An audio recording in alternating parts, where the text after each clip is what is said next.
Namaskar, good evening. You are watching Rajya Sabha television. I'm Smriti Rastogi with News Tonight. Let's begin the bulletin with the top headlines. Consumer Protection Bill 2018 passed in the Lok Sabha. Bill has provisions to safeguard consumer interests. Time-bound resolution of disputes, calls for constitution of a central consumer protection authority, imposes penalties for endorsing misleading advertisements.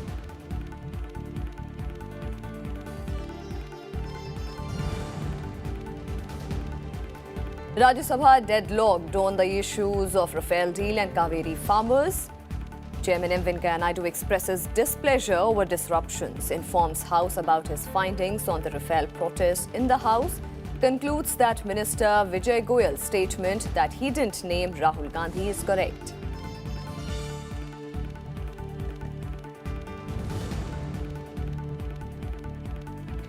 Government to infuse 83,000 crore rupees in public sector banks in the next few months. Measure to increase their lending capacity. Finance Minister Arun Jaitley informs that bad loans declined in September quarter.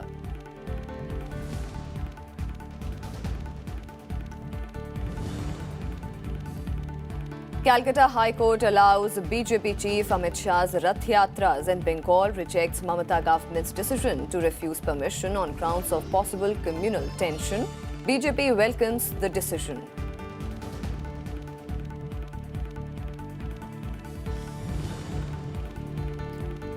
And Gujarat is the best place for startups, concludes Industrial Policy and Promotion Department survey. Other top performers include Karnataka, Kerala, Odisha and Rajasthan.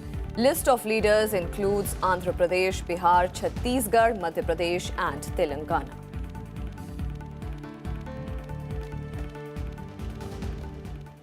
The Lok Sabha on Thursday passed the Consumer Protection Bill 2018 by voice vote. The bill proposes to set up a commission to hear complaints. It will now go to the Rajya Sabha for passage.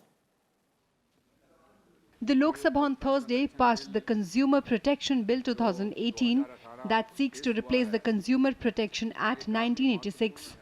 It was passed amid noisy protests by Congress and AIADMK members. The bill provides a mechanism for redressal of consumers' complaints regarding defective goods and deficient services. Replying to a brief debate, Consumer Affairs Minister Ramvilas Paswan said the legislation had not been amended for the last 3 decades and needed changes to strengthen rights of the consumers. अभी भी कोई आदमी सुझाव देना चाहेंगे तो हम खुली दिमाग से क्या कहते हैं कि उस पर करेंगे। इसमें कहीं कोई मामला सरकार का नहीं है, कोई मामला पॉलिटिकल नहीं है, प्रोडक्ट लायबिलिटीज का मामला है या मिलावट का मामला है। मिलावट 2 तरह के हैं, एक FSSAI देखता है, एक हम लोग देखते हैं। तो इन सारी चीज़ों को लेकर के जो है ये बिल क्या कहते हैं कि हम लोगों ने जो है यहाँ लाया है। इसमें क्या कहते हैं कि Initiating the debate, Pratima Mandal of the Trinamool Congress said the proposal Consumer Disputes Redressal Commissions should have judicial members as well. Members from BJP, BJD, NCP and the JDU also took part in the discussion. Madam, this bill, on the one hand, this bill has severe penalty provision for the endorsers, and on the other, it is giving them a route to get away because the clause of due diligence will act in their defense. After a bill is passed, after a law is made, there is no post-legislative impact assessment done in this country, for which we do not really come to find out what has happened to the bills that we are passing. जिस प्रकार से जिले के स्तर पर धनराशि को बढ़ाने का काम किया है, जिस प्रकार से प्रदेश के स्तर पर किया है, राष्ट्रीय स्तर पर जो परिस्थितियां बनी है, मैं आपको इस बात के लिए बधाई देता हूं, धन्यवाद देता हूं. The bill will now go to the Rajya Sabha for passage. The bill defines consumer rights as the right to be protected against the marketing of goods, products or services which are hazardous to life and property. It will have the power to set up a central consumer protection authority to promote, protect and enforce consumer rights as a class.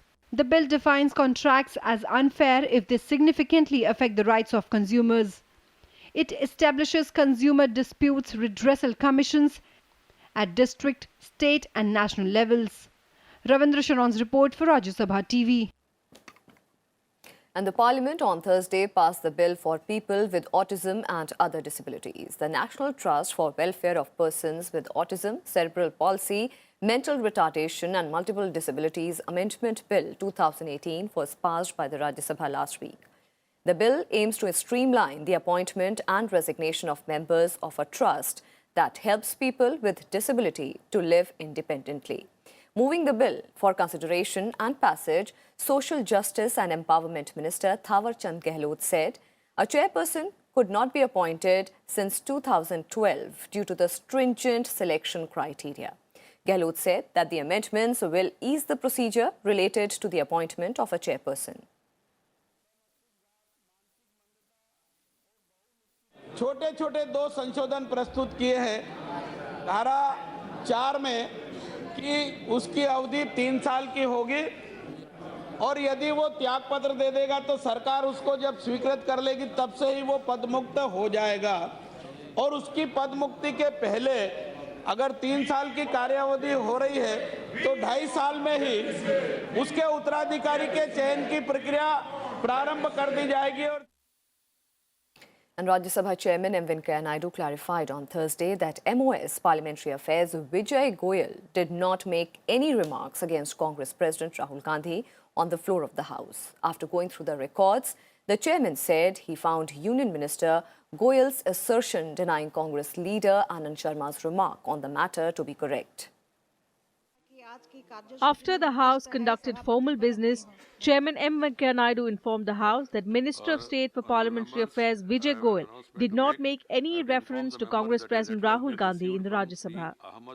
18th December 2018, when the House reassembled after lunch, Sri Anand Sharma, while raising a point of order under Rule 238, submitted that on checking the records, he found that morning, while leader of the opposition was speaking about the privilege notices, the Minister of State for Parliamentary Affairs referred to Sri Rahul Gandhi, who is the Congress President but a member of the Lok Sabha, and asked him to apologize. Yesterday, that is 19th December, when the House met Sri Vijay Goyal, Minister for Parliamentary Affairs, while pointing out to allegation made by Sri Anand Sharma, submitted that he had nowhere referred to Rahul Gandhi in his submissions made in the House on 18th December 2018, and Sri Anand Sharma has misread the House. He demanded that Sri Anand Sharma should withdraw his words and those words to be removed from the official records of Rajya Sabha. I had then said that I will go through the records. I have carefully gone through the debates of the Rajya Sabha of 18th December 2018 and found, as per the records, nowhere Sri Vijay Goyal, Minister of State for Parliament Affairs, in his submission referred to Rahul Gandhi. Therefore, what is this? What is it? Unnecessary controversy ko mat badhaiye. I want to put the record straight and leave it there. If you want to just prolong it, therefore the averment made by Sri Vijay Goyal are correct. While raising a point of order on the 18th of December, Congress leader Anand Sharma had stated that Goyal sought an apology from Rahul Gandhi, who is a member of the Lok Sabha, over the Rafale issue. But at the same time, different slogans are raised in the House. Slogans sometimes are raised by both sides. They shall not go on record. check the visuals.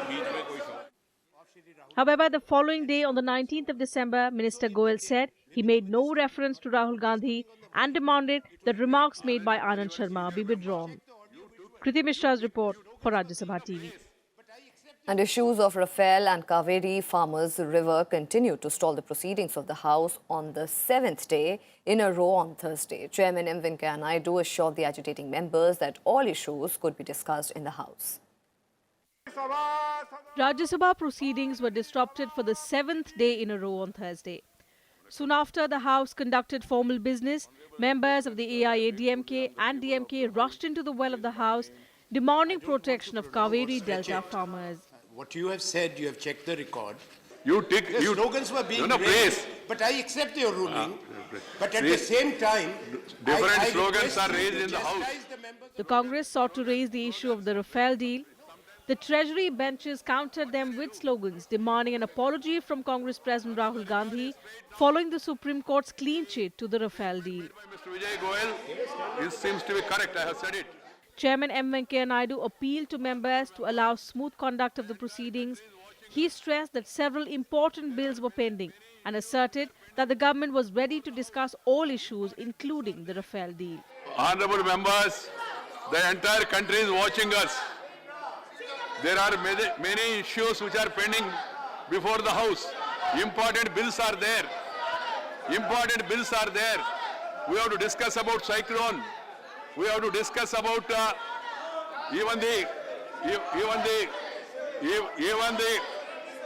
are notice also about Rafale. The House is, we can discuss about Rafale also. The government also has no objection.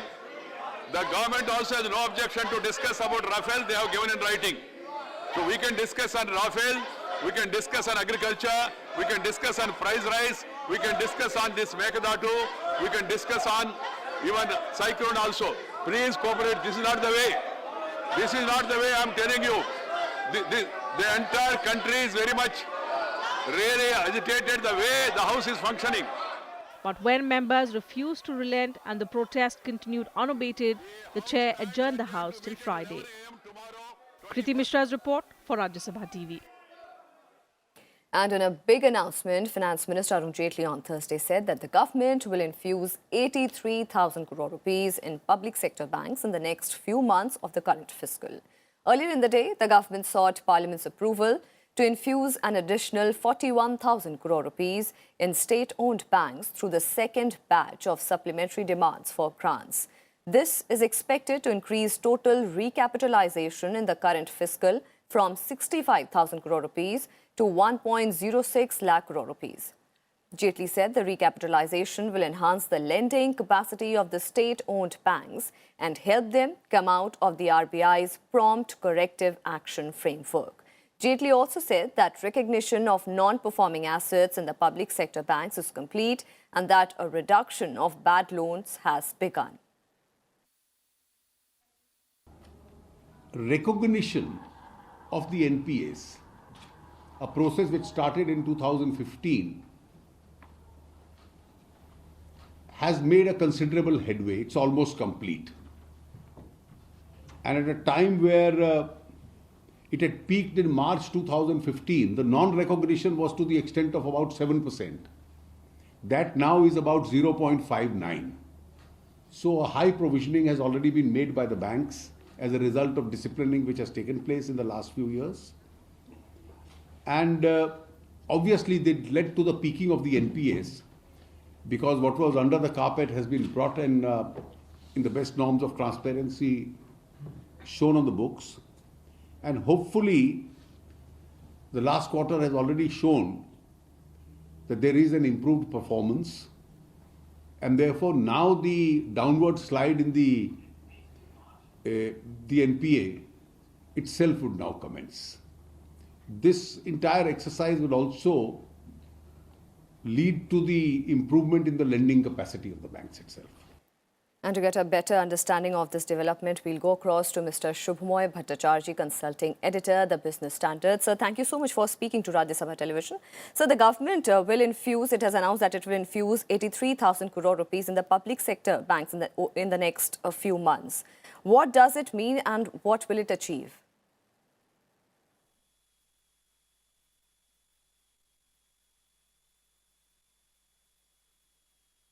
Well, primarily this recapitalization is supposed to be part of an agenda, continuing agenda, which the finance minister talked about.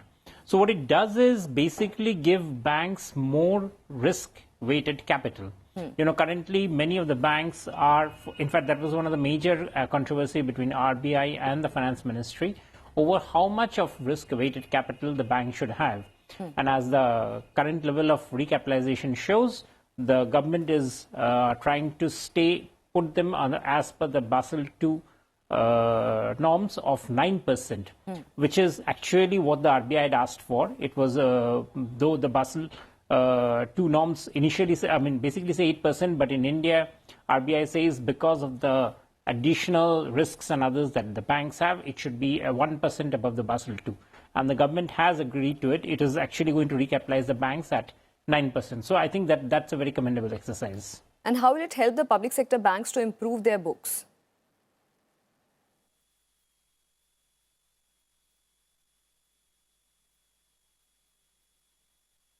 Yeah, it surely will help the public sector banks to help their books. 11 banks right now are under the prompt corrective action, which basically means that they cannot lend to practically anything.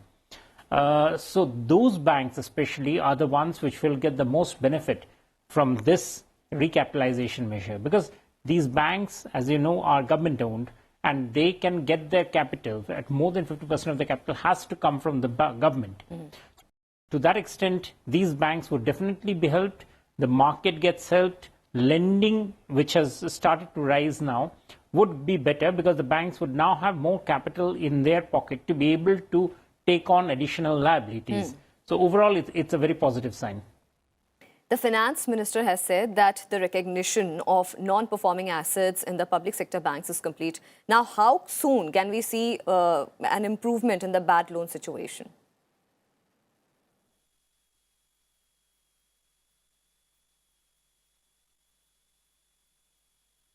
Well, yeah, that's right. The figures are looking impressive. I mean, in the sense that the gross NPA, the climb has sort of, come down. In this quarter, the figures show that from 14.7, it's come down to 14.1%. So there is a feeling or that the worst is behind us. But I suppose we'll have to wait another quarter to see that actually all the damage to the bank's loan book has been done, and the banks really have been able to come up with nothing fresh in their books, which would give them a nasty surprise.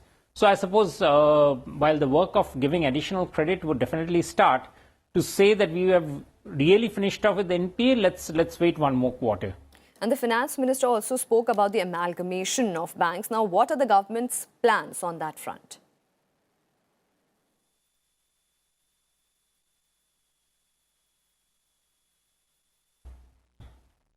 Well, as you know, the first round of amalgamation has already started. Bank of Baroda, Vijay Bank and Dena Bank will be a merged entity, and that is very positive for the market. They will be expecting many more. However, we are moving into the election season, and I don't think another merger would be coming so soon. This merger itself will take some time to fructify because the process has just started. And based on it, I'm sure we'll see more. Earlier, there's already been the merger of the 5 associate banks with State Bank of India. That was a very major cleanup exercise, and that has actually given SBI entity a much more, what I might call, dominating position in the market. And I'm sure in the coming months, in 2019, we'll get to see at least one more of such mergers. Thank you so much, Mr. Bhattacharjee, for joining us on that very big announcement by the Finance Minister Arun Jaitley, where the government has announced that it will infuse 83,000 crore rupees in the public sector banks. Moving on to some more developments, the Calcutta High Court on Thursday allowed the BJP's Rath Yatra in West Bengal, setting aside the state government's refusal on apprehensions of communal unrest. Justice Tapabrata Chakraborty said that the courts can interfere in administrative authorities' exercise their discretionary powers in a whimsical manner. He also directed the state BJP to inform the superintendents of the police of the districts in which the rallies shall enter at least 12 hours ahead of the schedule. Justice Chakraborty added that BJP must ensure that Rath Yatras do not impede normal movement of vehicular traffic. The state police was directed by the court to deploy adequate force to ensure that there is no breach of law and order. Welcoming the order, the BJP hit out at the ruling Trinamool Congress in West Bengal for denying permission for its rally and questioned the silence of the opposition on the issue. जो प्रशासनिक order pass किए गए थे उसको असंवैधानिक करार दिया गया है, उसको दुर्भावनापूर्ण प्रेरित निर्णय करते हुए माननीय उच्च न्यायालय ने निरस्त किया है। यह फैसला स्वागत योग्य है और अब भारतीय जनता पार्टी सभी प्रकार से जो प्रशासनिक नियम हैं उनको एक लोकतांत्रिक तरीके से स्वीकार करते हुए पश्चिम बंगाल में अपने जो यात्रा ममता बनर्जी जी की सरकार के द्वारा प्रशासनिक अवरोधों के कारण रोकी गई थी, उसको पूर्व कार्यक्रम के अनुसार पुनः प्रारंभ करेगी। And Gujarat topped the first ever startup ranking of states and union territories. The government released the startup rankings on Thursday. The rankings are based on initiatives taken to develop the startup ecosystem and promoting budding entrepreneurs. The Department of Industrial Policy and Promotion on Thursday released the state startup rankings on the basis of the startup policy framework that it had announced earlier this year. The state startup ranking report rated Gujarat as the best performing state. Most of the startups, they die because of lack of initial seed funds, and that is the duty of state government to nurture them by providing seed funding and then some sort of angel funding, and then later on at the maturity stage venture funding. So if the state provides all those fundings, the innovations can see the day of light. Karnataka, Kerala, Odisha and Rajasthan were put in the top performers category, while Andhra Pradesh, Bihar, Chhattisgarh, Madhya Pradesh and Telangana found their place in the leaders category. National level launch which happened, there is a lot of policy support in the government of India level also for the startups. For example, many of my startups in Kerala are actually being beneficiaries of the funds which public sector oil companies are providing.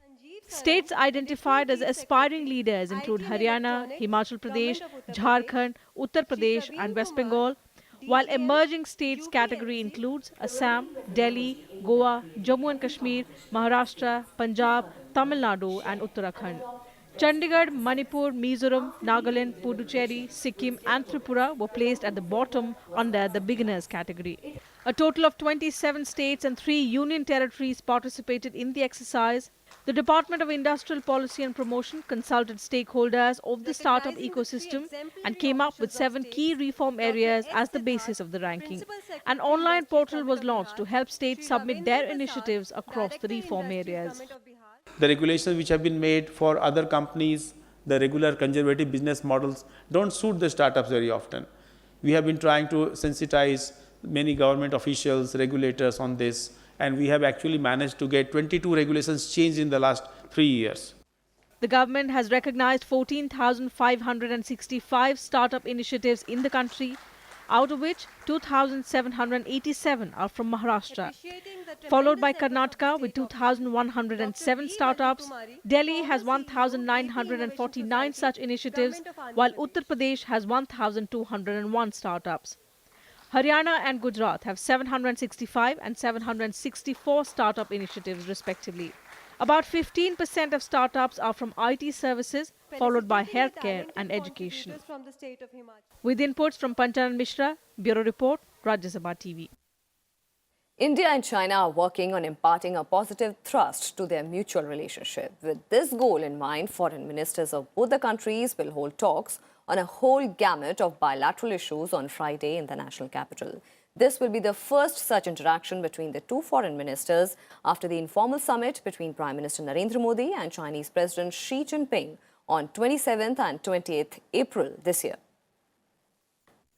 External Affairs Minister Sushma Swaraj is slated to meet Chinese Foreign Minister Wang Yi in Delhi on Friday. Their talks will focus on deciding a roadmap to strengthen understanding between the two nations.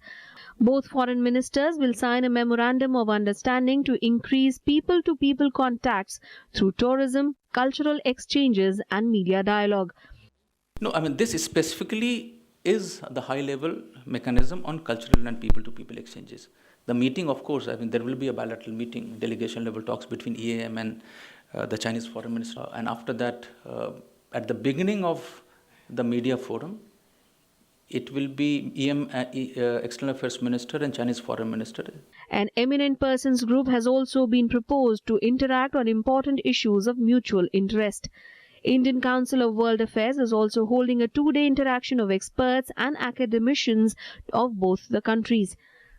This edition of the forum is being held as an important component of the newly constituted India-China high-level mechanism on cultural and people-to-people exchanges, which has been established pursuant to the decision taken by Prime Minister Modi and President Xi Jinping in their informal summit in Wuhan.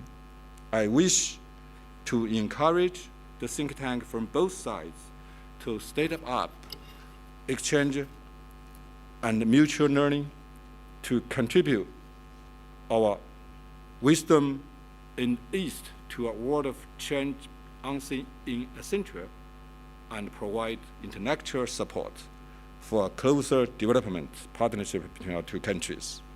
The 3-day visit will see the Chinese foreign minister visiting Aurangabad and Mumbai to see tourist places and interact with Chinese businessmen in India.